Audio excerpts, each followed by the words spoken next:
Aloha, e komo mai, welcome. Mahalo for watching this short presentation about what you can expect if posted to Oahu, Hawaii. Please feel free to pause the presentation at any time if you would like to take notes or screenshots. The goal of this presentation is to prepare you for your new posting with the hopes of easing the transition, avoiding any surprises, and giving you a realistic preview of what you can expect in the Aloha State. Let's get started. Let's learn a little bit about the state of Hawaii. Hawaii is the 50th state and located in Oceania along the Pacific Rim of Fire. It is the only state outside North America, the only island state, and the only state in the tropics. Hawaii is also the most isolated population center in the world. It takes about 5.5 hours just to fly to the west coast of North America. If you want to go anywhere, it's by plane, even to the next island. The island of Oahu. Each island has a nickname, with Oahu known as the gathering place. Oahu is the third largest of the islands, home to 3/4 of the state's population of approximately 1.4 million people. Approximately 8% of Hawaii's population is made up of American military and dependents, the highest proportion of any state. As a result, there are quite a few military bases scattered around Oahu, with all branches of the American military represented. Our CAF members and families live in various locations across the island. During your HHT, you will want to select a location in close proximity to where the member will work, where there are good schools and great neighborhoods. It is important to know that over the last few years, the number of rental homes available is limited, and the ones that are available are rented up quickly. With this, you may not get a home in your desired location. We currently have the greatest number of families living in Ewa Beach, but also have families living in Kapolei, Makakilo, Mililani, Kaneohe, and Kailua. Ewa Beach is similar to a suburb in Canada with the addition of palm trees and has planned communities, big box stores, and is near good elementary and intermediate schools. It is closest to bases like Schofield Barracks and Wheeler Airfield and great for the NCMs. The weather here is very dry and hot year-round with little rainfall. Kapolei, Makakilo, and Mililani have similar advantages to Ewa Beach, although Makakilo, and in particular Mililani, often experience cooler and at times rainier weather. The commute from Ewa Beach, Kapolei, Mililani, and Makakilo can prove challenging for officers working at Camp Smith, Joint Base Pearl Harbor Hickam, and Fort Schaffner, as rush hour traffic can be heavy. The next largest concentration of Canadians is on the east or windward coast in Kailua and Kaneohe. Kailua is a beach town with older, more traditional homes and good shopping, but few big box stores. It is near good elementary, intermediate, and high schools. It is an excellent place to live for members working at Joint Base Pearl Harbor Hickam, Camp Smith, and Fort Schaffner, as the commute is short, about 20 to 25 minutes. The weather on this side of the island tends to be a bit cooler and rainier. A few geographical facts about Hawaii. There are 8 main islands in Hawaii, with many more uninhabited small islands scattered around. Some fun facts about Hawaii are that the state grows more than 1/3 of the world's commercial supply of pineapples, and it is the only state that grows coffee. Most of the world's macadamia nuts are grown here as well. Mauna Kea on the Big Island is the second highest peak of any island on Earth.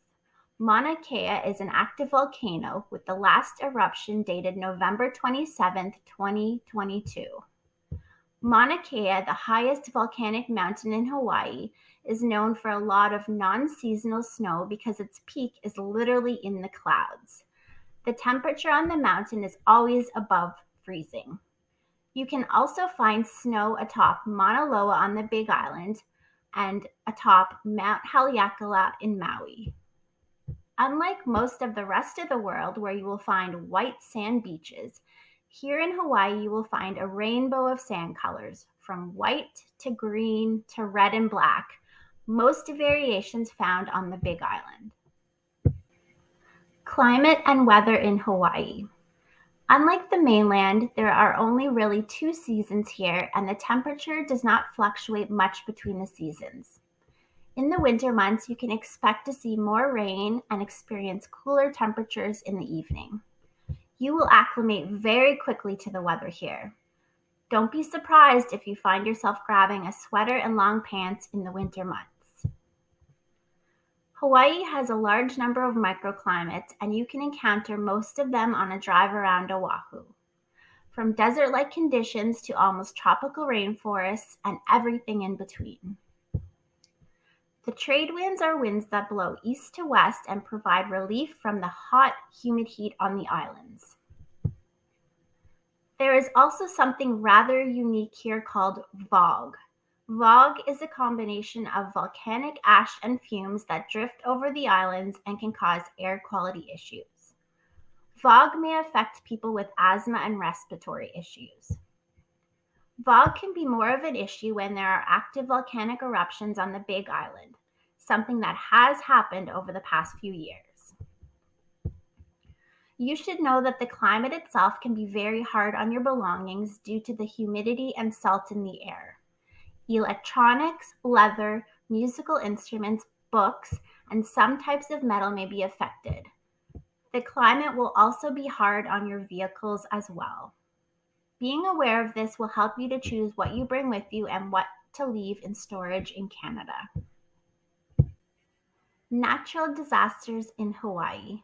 Hawaii can and has experienced flash floods, hurricanes, tsunamis, earthquakes, and volcanic eruptions. Flash floods are the most common natural disaster to occur in Hawaii because of the shallow soil and steep slopes. There is an average of 8 flash floods that occur across the islands every year, with 1 to 2 per month occurring in November. Hurricane season in Hawaii runs from June 1st to November 30th each year, although most rarely hit the islands directly. In July 2020, there was a near miss to Oahu and Kauai when Category 4 Hurricane Douglas passed about only 40 miles from the islands, causing minimal damage. Hurricane Barbara, also a Category 4 storm, passed 120 miles south of the state in July 2019, creating heavy rains and widespread power outages on Maui and the Big Island. Category 3 Hurricane Hector passed south of the islands in August 2018, but still produced 20-foot waves and dangerous surf in Oahu. Hawaii is the state most at risk for tsunamis, with approximately 1 tsunami per year. Luckily, most cause little to no damage. Earthquakes can happen quite regularly in Hawaii, with the majority happening on the Big Island. Most of the time, they are too weak to be recorded and thus go unnoticed. With 2 active volcanoes in Hawaii, both on the Big Island, there is little risk to Oahu. All residents of Hawaii should have an emergency preparedness plan and kit in place, with a recommended 2-week supply available. Hawaii has a good system of alerts set up, as well as designated evacuation areas and shelters. There is a monthly testing of emergency sirens, various websites, and apps to use to keep you informed, as well as a statewide alert system appearing on cell phones, TVs, and on local radio stations. The main cities on Oahu. Honolulu, or town as residents call it, is home to the state capital and is considered the biggest city on Oahu. Kapolei, otherwise known as the second city on the west side of the island, is the second largest city on Oahu. It sees continued growth and development every day. Other large population centers on the island include Pearl City, Waipahu, Kailua, Kaneohe, Mililani, and Ewa. Some key highlights about Oahu. Iolani Palace, the only royal palace in the U.S., was ruled by monarchy or ali'i until 1893 when the U.S. overthrew the Kingdom of Hawaii. In 1959, Hawaii went from a U.S. territory to the 50th state. While in Honolulu, stopped by Iolani Palace for a tour of this significant historical landmark. Pearl Harbor National Memorial provides a glimpse into one of the most important moments in U.S. history, the deadly attack on Pearl Harbor and the U.S.'s subsequent entrance into World War II. Here you will find an outdoor visitor center, 2 museums, and various memorials. The 2 main inactive volcanoes on Oahu are Waianae and Kualau. Waianae is approximately 2.2 to 3.8 million years old, and Kualau is approximately 1.8 to 2.6 million years old. From Sunset Beach to Waimea Bay to the Banzai Pipeline, otherwise known as the Pipe, Oahu's North Shore draws surfers from all over the world. From November to February, waves reach average heights of 16 feet, with waves from 36 to 50 feet during peak season. The Eddy, oftentimes referred to as the Super Bowl of surfing, occurs on Oahu's North Shore. This event is often last minute and only occurs approximately every 3.8 years, with only 10 events since its inception in 1985. There are 4 freeways on island: the H1, H2, H3, and the Moanalua Freeway. With an island of 597 square miles and almost 1 million people, traffic during rush hour, when there is construction, or an accident can be very, very heavy.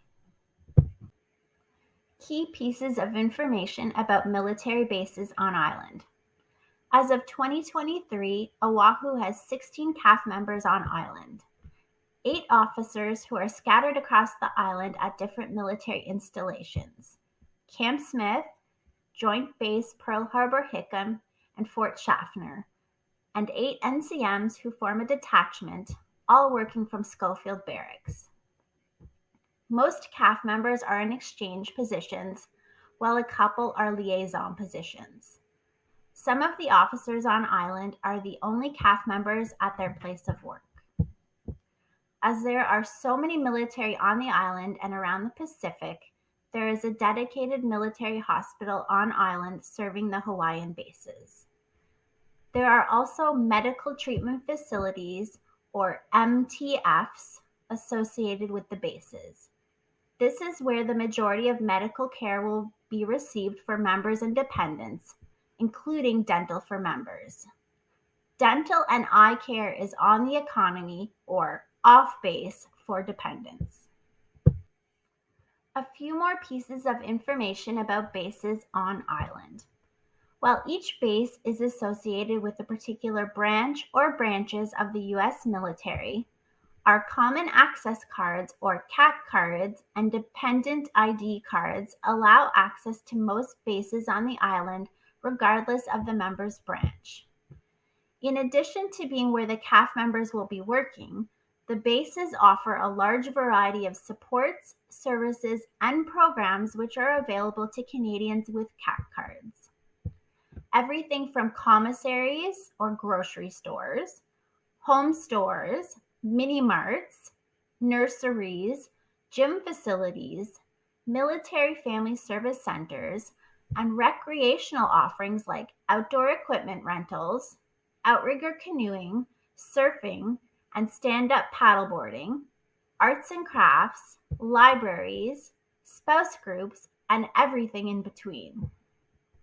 For more detailed information on the bases in Oahu, please click the links attached to the slide.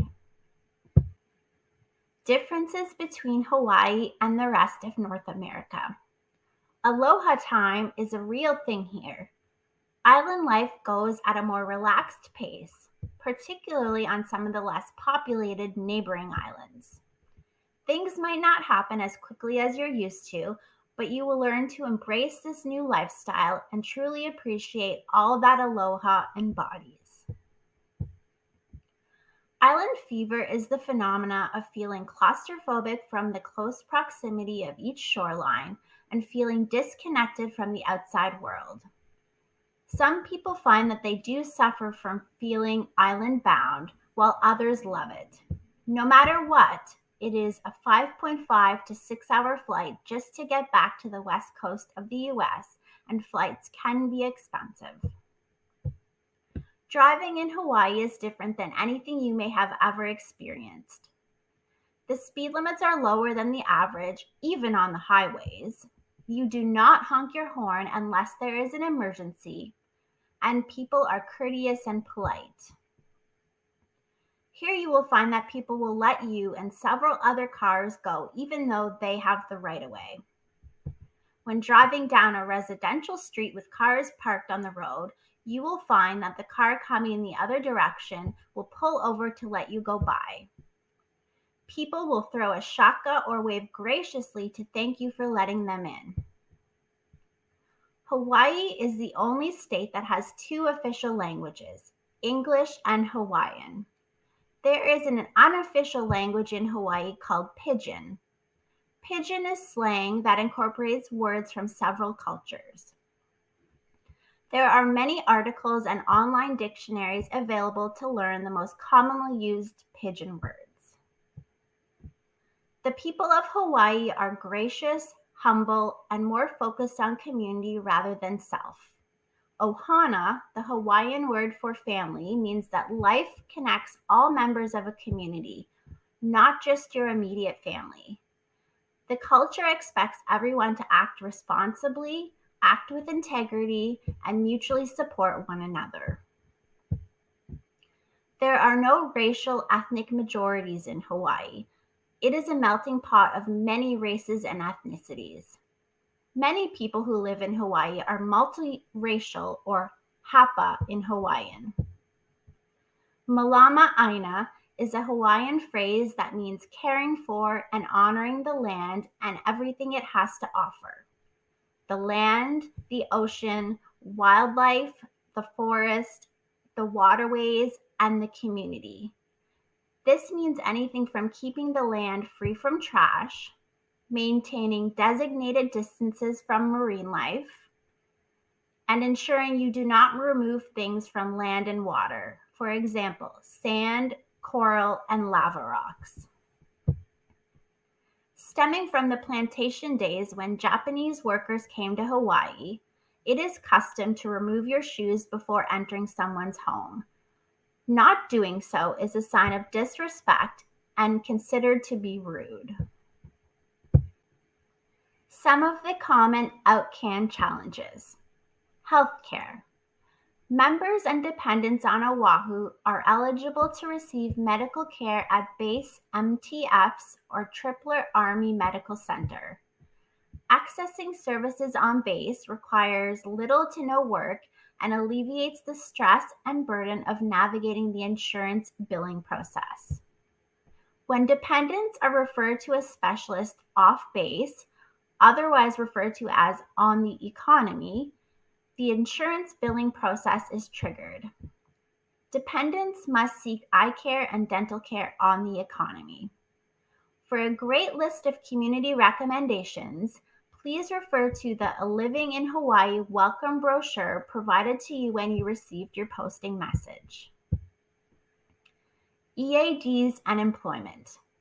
The Employment Authorization Document, or EAD, is required for dependents to work here in the U.S.